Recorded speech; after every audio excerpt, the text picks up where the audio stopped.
Hello and welcome to a special Easter Sunday Songs of Praise. I'm in Poole in Dorset to go behind the scenes of the town's community passion play to discover how it's having a meaningful and lasting effect on the lives of some of its actors. I have seen the Lord. Don't be sad. He came back for us. I had lost a lot of my self-confidence, but Poole Passion really helped me to find that again. I'll be meeting a pastor from war-torn Syria to find out why he'll be returning to his ministry there in spite of the war. I want to serve the church back home, and I want Christians to know what's going on. And David's in Oxford to rediscover the long-lost tradition of carols at Easter.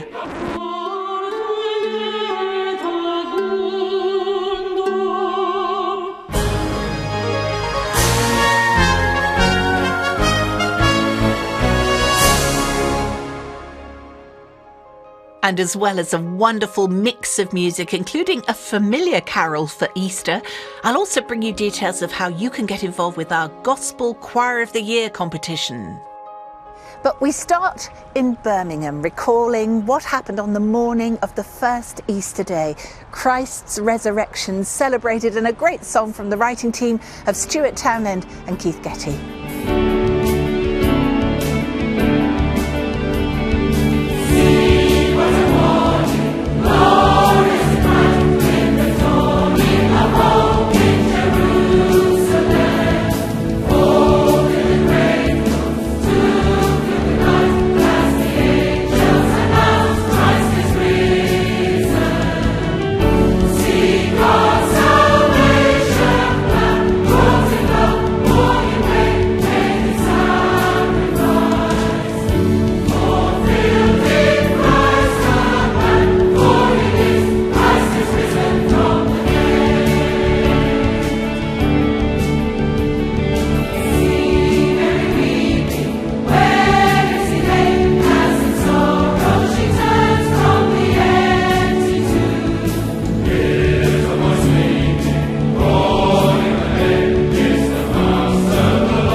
Since medieval times, the Passion Play depicting the last days in the life of Christ has been at the heart of Easter worship for millions of Christians.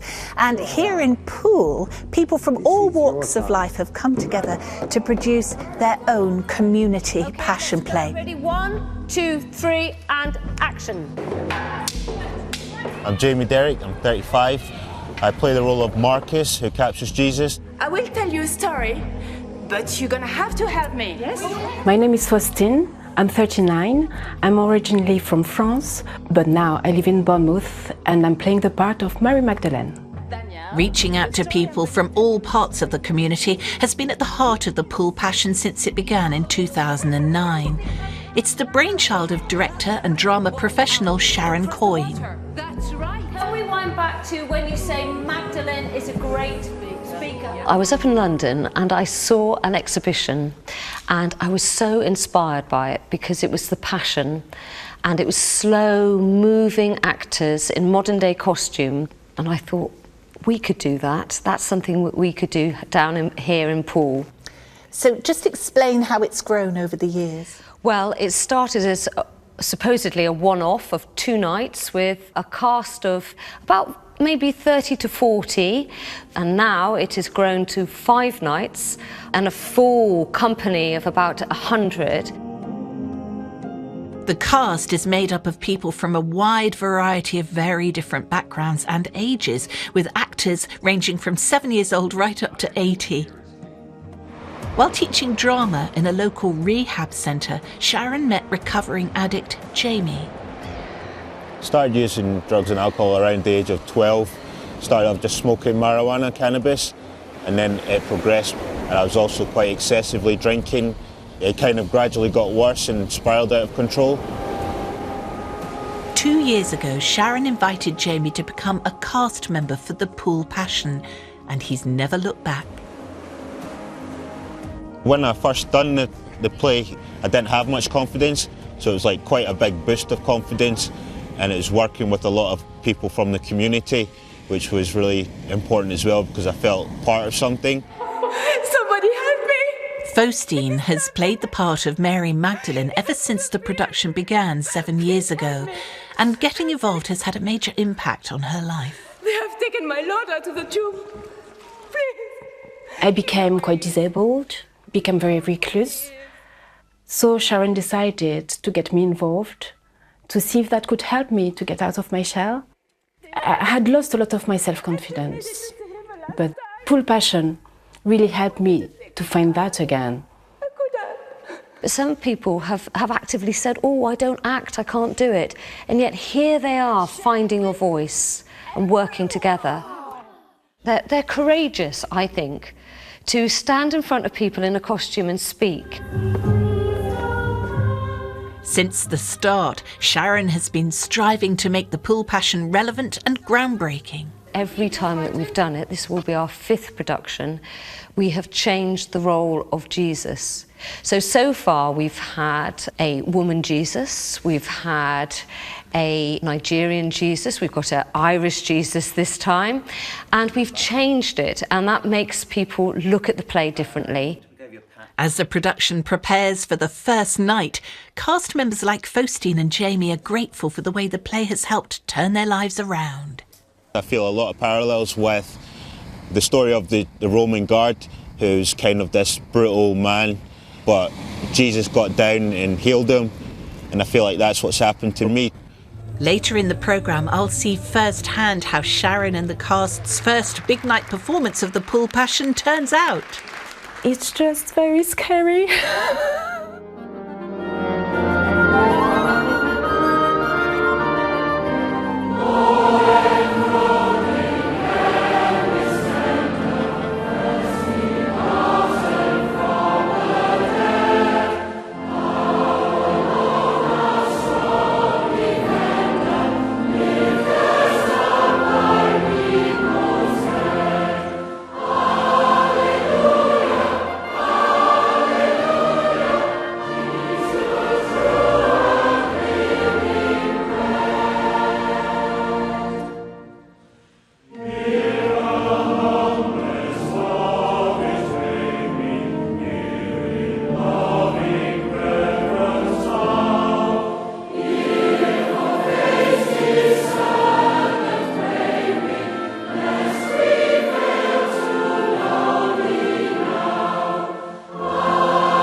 Lord enthroned in heavenly splendour, written back in the 19th century, but with that classic, timeless feel of many of our great Easter hymns.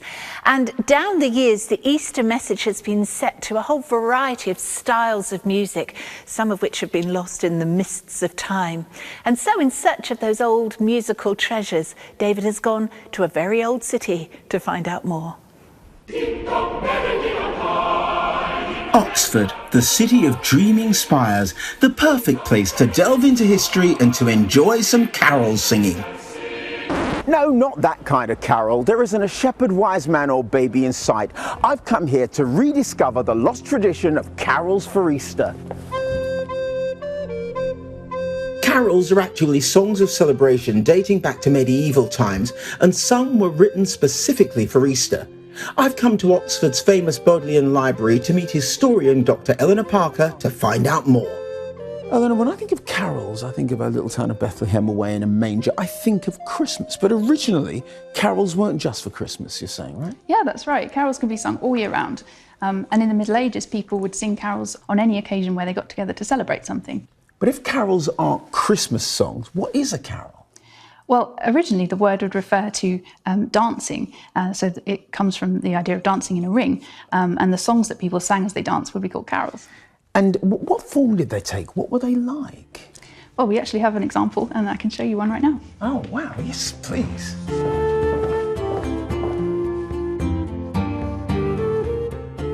So what we've got here is a medieval Latin song. What's it about? Well, it's really about the season of spring, and it talks about how in spring things get warmer, the birds start to sing, the flowers reappear on the earth, and it talks about all these things as a reflection of the creative power of God. So why did people stop singing them? Why did Easter carols go out of fashion? Well, one of the reasons is that the main occasions for singing them just kind of died out as society changed. But another one might be that carols could sometimes be a bit subversive because they could be sung by anyone. Yeah. Authorities didn't always like people singing carols and tried to sort of stamp it out. So were there protest carols? There were political or satirical carols, yeah, making fun of the rich or criticising social inequality, for instance. But they did keep being sung for quite a long time in folk tradition, even as late as the 19th or early 20th century.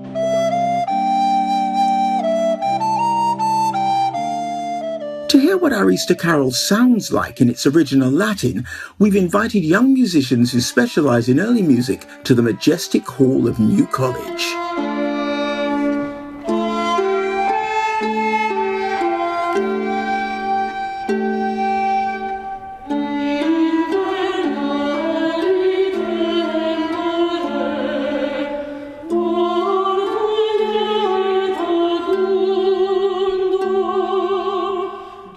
Eleanor, how does it feel to hear this music in this place? Oh, it's really lovely. I mean, this is just the kind of place where carols would have been sung in medieval Oxford, so it's really, really nice to hear it.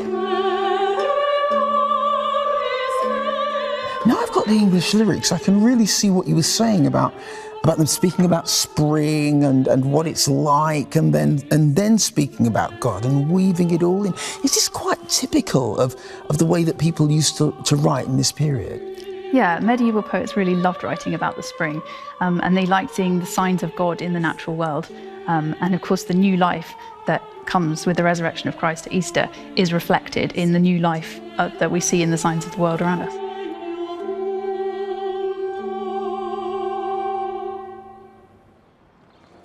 And now a French traditional carol which is perfectly suited for springtime and the resurrection.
Well, I love carols, so it's nice to think we're allowed to sing them twice a year.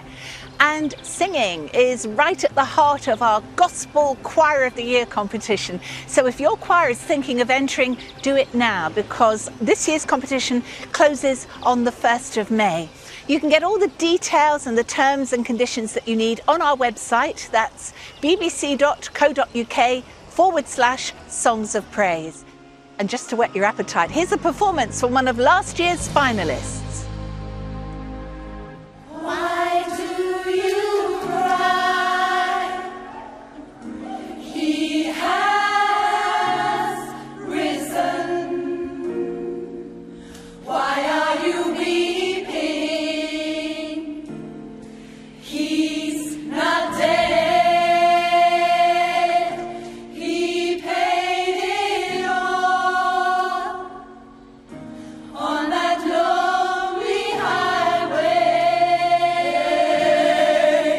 and his anointing I can feel. He shed his blood for my transgression, and by his stripes we are healed. So as you go through life's journey,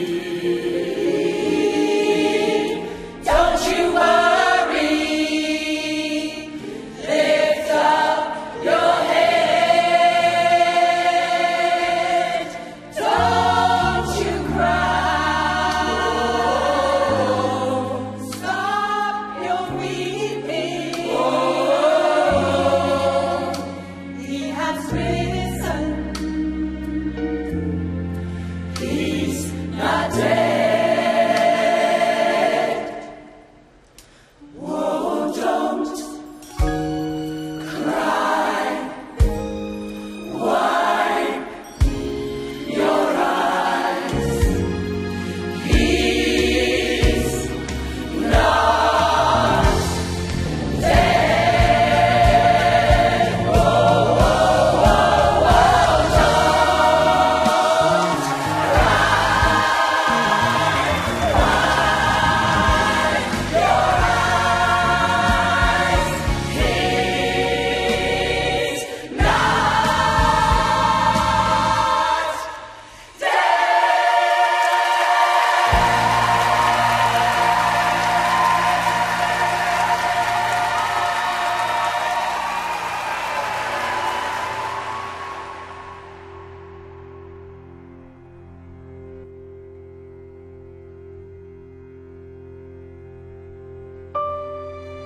This week's attacks in Brussels have been a stark reminder of the long shadow of terrorism that exists in our world today.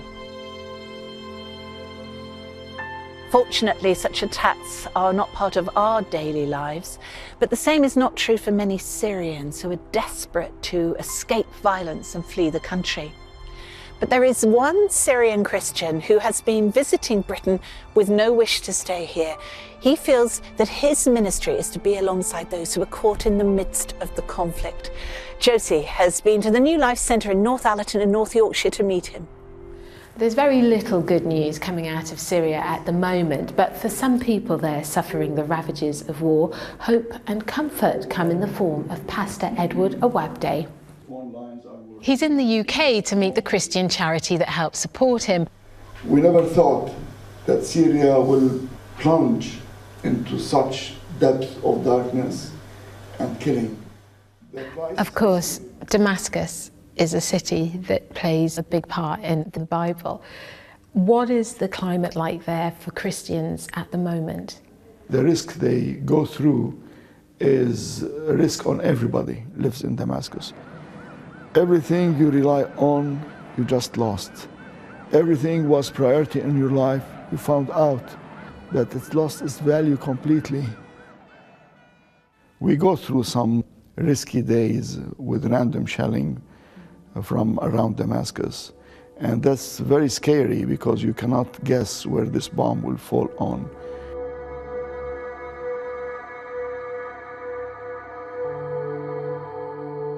But any area that is threatened by the extremist Islamists like ISIS, Jabhat al-Nusra and others, they are very intolerant to the degree that you deserve to be killed if you are not like them. It's so sad to see people who want to take everything out, everything Christian. What's your message for those of us here? I want to tell the people in the whole world that evil is real. We can touch it every day. But Jesus and his victory is real also, and you can experience that every day. And one such triumph in the face of evil is the painful story of a teenage boy's sacrifice in order to stay true to his faith. He knew that this town was taken by Jabhat al-Nusra. And he was expecting, the whole family, expecting that they might kill this son. They tried to protect him, to give him a false ID or something like that. But he rejected. His mother said, he said, no. Jesus said, if you deny me before men, I will deny you before my Father in heaven. And this is what happened. They asked him to deny Jesus.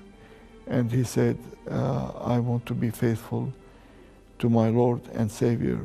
And they killed him right away. This is the age of martyrdom. In terms of going back to Syria, which you're doing very shortly, what are your feelings about returning? I can't wait. We feel that we are living a divine, meaningful life. We are so blessed to be the heart of Jesus for the brokenhearted and for the crushed and for people who are suffering at such time. I would have not preferred to be in anywhere else in the earth at such time.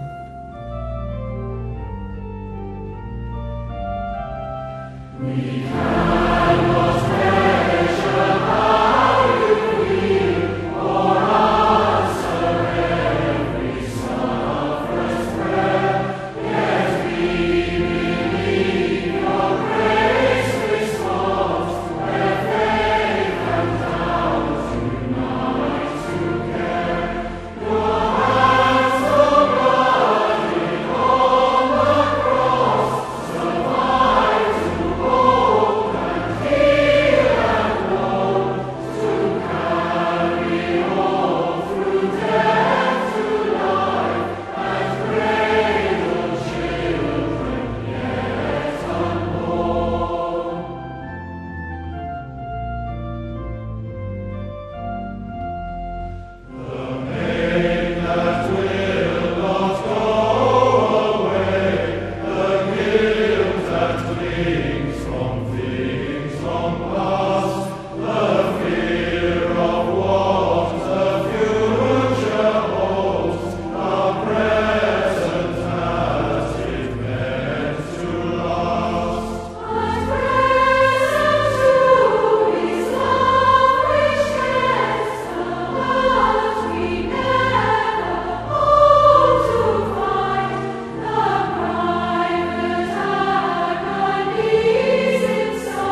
The one who has dipped his hand into the bowl with me will be the one to betray me.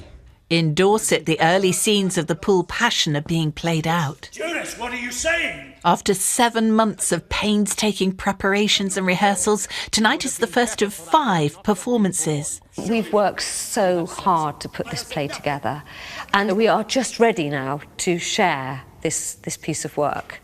The King of the Jews, your Majesty. The production moves across 2 churches with a street procession of Jesus being led to his crucifixion. Come on, Jesus! Playing Jesus is an amazing privilege. You know, it's a fantastic emotional journey. It has given me a sort of greater understanding in my own particular faith and beliefs, especially with the message of love, compassion, forgiveness and tolerance to all mankind. The Passion Play being told in this way, in this community, makes it real, makes it relevant. It allows people to engage in an emotional way, and it really reaches deep inside us at some level we perhaps really can't fully understand. Magdalene said that she was lost, that she was troubled, and that when she met Jesus, she found a new way of life. And for me, finding the Passion Play gave me a new way of life. Do not touch me, Mary. Do not hang on to me. You have to let me go. The play culminates with the scene of the resurrection. I have seen the Lord. Don't be sad. He came back for us. For Sharon, this part of the story is the linchpin of every Christian's faith. This is the message. If it had ended, if the resurrection hadn't happened, we definitely wouldn't be telling this story today. We would be lost.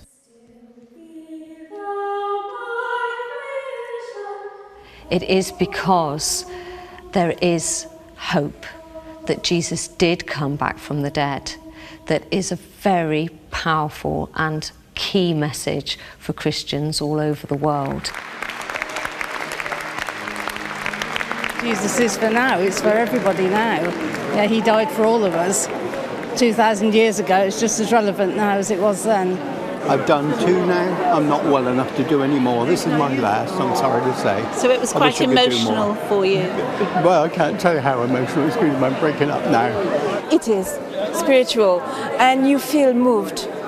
And I think we all feel moved inside when we do it.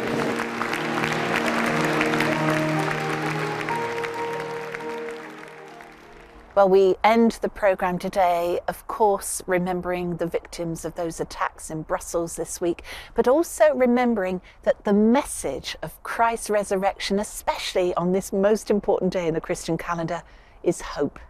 So wherever you are, I wish you a safe and a peaceful Easter.